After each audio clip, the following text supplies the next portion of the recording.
알리바바 잘 아시죠? 예. 마윈이라는 사람이 설립했고요. 어떻게 성공했을까요? 뭐 잘했겠죠. 그죠? 그 사람 뛰어난 무슨 엔지니어도 아니고 과학자도 아니고 경영학한 사람도 아니에요. 항저우 사범대학에서 영어 교육학을 배운 사람입니다. 취업도 잘 안 돼요. 그래서 뭐 학원 강사도 하다가 보험 외판원도 하다가 만리장성에서 투어 가이드도 하다가 그때 한 고객이 당신 미래 비즈니스를 한번 해보면 어떠냐? 뭐라고 대답했을 것 같아요? 저 문과인데요? 우리랑 똑같아요. 컴퓨터는 사이언스가 아니라 이제 그냥 일상입니다. 그렇게 해서 시작을 한 거예요. 친구 몇 명이랑.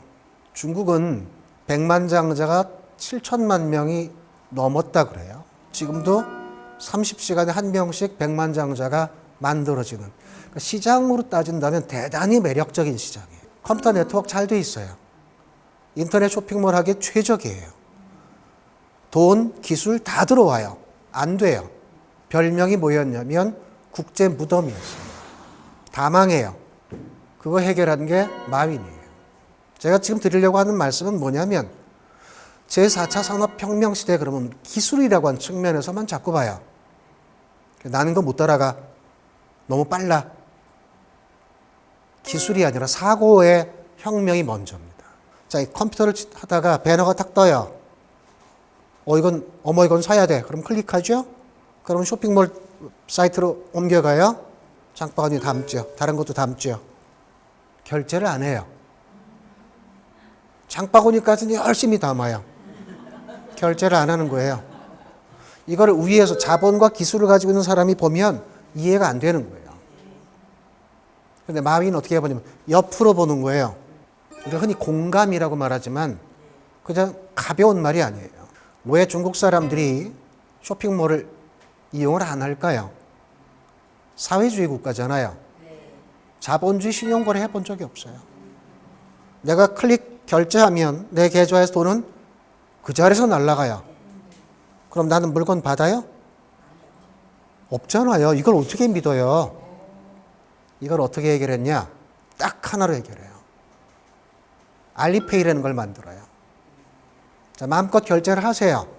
그러면 결제 딱 하면 돈이 판매자한테 가는 게 아니라 알리페이로 가요. 이틀 사흘 뒤에 물건이 와요. 마음에 들어요. 그래서 내가 수령함 하고 사인하면 돈이 절로 넘어가요. 이틀 뒤에 받은 물건이 마음에 안 들었거나 그 사이에 마음이 바뀌었어요. 그럼 어떻게 할까요? 반품? 그러면 돈이 내 계좌로 다시 돌아와요. 딱 그거 하나를 해결한 거예요. 이제 이해하시겠어요? 기술이 아니에요. 생각입니다. 우리가 흔히 제4차 산업혁명 그러면 두렵죠. 따라갈 자신 있으세요? 그 빠른 속도, 기술, 정보, 기구 너무 빨라서 그 분야 전문가도 따라가기 힘들어요. 그럼 어떻게 할까요? 내버려 두면 돼요. 이 사람들 이런 거 개발하는 이유가 뭐예요? 우리한테 팔려고 하는 거잖아요. 그럼 만들어주면 사면 돼요. 그게 도구든 운영 방식이든 운영 체계든 돈 주고 사요. 문제는 여기에요. 제4차 산업혁명의 핵심은 컨텐츠입니다. 우리는 컨텐츠를 제법 갖고 있어요. 지식이 대단히 많아요. 그리고 뭔가 정보 욕구도 대단히 강해요. 아마 세계에서 지식량으로 제일 많을걸요. 온갖 과목 다 했고 열심히 외웠고 써먹는 게 하나도 없죠. 전부 다 평면적이에요. 속도와 효율에 맞춘 교육이에요.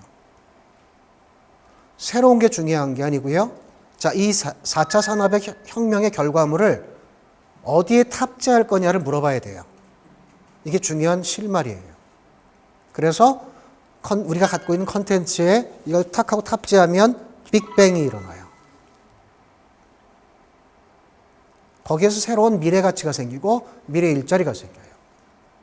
그런데 우리가 가지고 있는 컨텐츠를 조금만 손보면 그 자체가 뭐 빅뱅이 이루어지거든요. 그 첫 번째가 입체적 사고입니다. 우리 입체적 사고를 한 적이 없어요. 가을 되면 흔히 무슨 말을 해요? 천고마비 계절이 왔다. 해석 다 돼요. 하늘은 높고 말은 살찌고 괄호 열고 나도 살찌고 이상해. 낱말이나 옥편 보면 사전 옥편 보면 중요한 말 순서대로 이렇게 빈도에 따라서 나와요. 근데 우리는요. 하늘천, 말마 뭐 이런 식으로 하는 거예요. 중국 사람들은 천고마비를 유비무환으로 해석해요. 우리 그렇게 배운 적이 없잖아요. 조건이 이런 거예요. 이른바 고사성어라고 하는 거는 중국에서 온 거예요. 원산지가 중국입니다. 그러면 이 말이 만들어진 시간, 공간, 사람, 사건 속에 들어가서 봐야 돼요. 천고, 이미 가을이에요. 하늘이 높은 계절이에요. 말은 농경사회에서 안 써요. 빠르게 이동할 때 주마간산, 주마가편처럼. 또 다른 하나는 전쟁입니다. 세옹지마처럼. 이 말이 무슨 말이냐? 흉노의 말이에요. 농사 죽으라고 지어놨어요. 가을 되면 추수했어요. 누구 말이냐면 흉노의 말이에요. 살쪘다가 아니라 비옥하다는 뜻이에요. 잘 자랐어요. 우리가 싹 추수해 놓으면 위에서 말 타고 뒤에다 내려와서 바람처럼 내려와서 매처럼 채가요. 끝. 그거 몇 번 겪잖아요. 그러면 추수하자마자 어떻게 해요? 무너진 성벽 고치고 문짝 새로 달고 나 대신 창 들고 가서 지켜야 1년 내 농사한 거 지켜낼 수 있다는 뜻입니다. 한 번만 더 생각하면, 한 번만 더 질문하면 입체적 사고가 가능해요.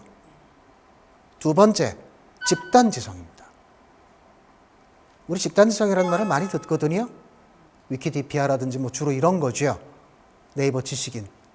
여러 사람이 모여서만 되는 게 아니고요. 거기에 어떤 화학적인 반응이 일어나야 돼요. 만화의 경우를 한번 보실까요? 자, 만화를 쭉 볼 때 우선 여러 가지 측면을 볼 수 있는데요. 10명이 본다고 쳐봐요. 만화는 정지된 화면이에요. 첫 번째, 만화가 갖고 있는 힘. 경제성입니다.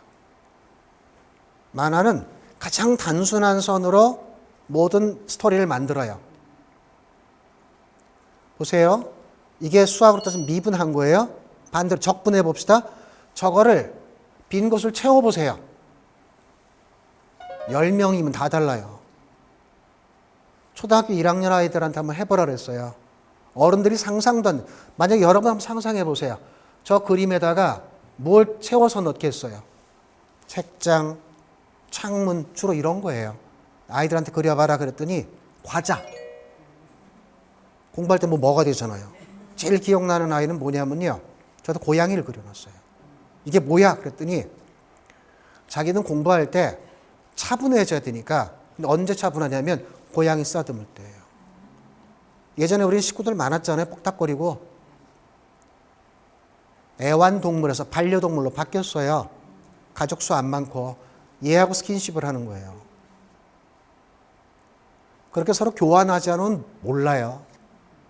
베라벨 얘기가 다 나와요. 자, 쭉 봤어요. 만화를요. 이제 이번엔 어떻게 하냐면요. 저 빈칸을 다 지우는데 그 전에 이 만화의 칸이 있잖아요. 칸은 뭐에 쓰여요? 그냥 이 장면과 이 장면 다르다는 뜻이에요. 그러면 저 장면에 몇 개의 장면이 들어갈 수 있을까요? 만약에 사진으로 찍는다, 영화로 찍는다. 수천 장, 수십만 장이 가능해요. 그걸 그려낼 수 있는 거예요. 찾아보는 거예요. 자, 다 봤어요? 이번엔 어떻게 하냐면요. 지금까지 만화는 보고 버렸잖아요. 저 말풍선을 다 지우고 내가 쓰는 거예요. 10명이면 10명이 다 달라요. 그런데 스토리는 한번 읽어봤으니까 논리적으로 맞아요. 그 10명이 서로 돌아가면서 읽어보세요. 나 혼자 생각이 아니라 다른 사람의 생각을 듣죠. 10명이면 10가지, 20명이면 20가지 다 달라요. 우린 지금까지 어떻게 했냐면 혼자 보고 혼자 소유했어요. 그거를 다른 사람과 교환할 수 있는, 지금은 어때요? 교환할 수 있는 채널이 다양하잖아요. 자, 짧게 정리를 해보죠.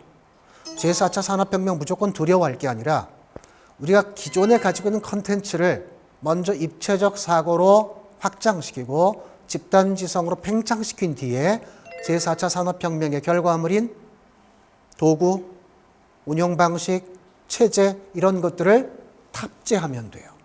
돈 주고 사서 탑재하면 돼요. 그런데 우리는 고용이 불안하고 이 지식 속도 따라갈 자신이 없고 불안하고 그게 아니라 주인은 나예요. 그것을 어떻게 쓰느냐에 따라서 미래 가치, 미래 일자리가 만들어질 겁니다. 지금 우리가 그것을 마련해둬야 나뿐만 아니라 다음 세대도 그 값을 누리고 살 수 있을 겁니다. 제4차 산업혁명 더 이상 두려워할 게 아니라 기존에 있는 것을 어떤 방식으로 키울 거냐. 그게 지금 우리에게 던져진 가장 중요한 과제고 화두가 아닐까 싶습니다. 고맙습니다.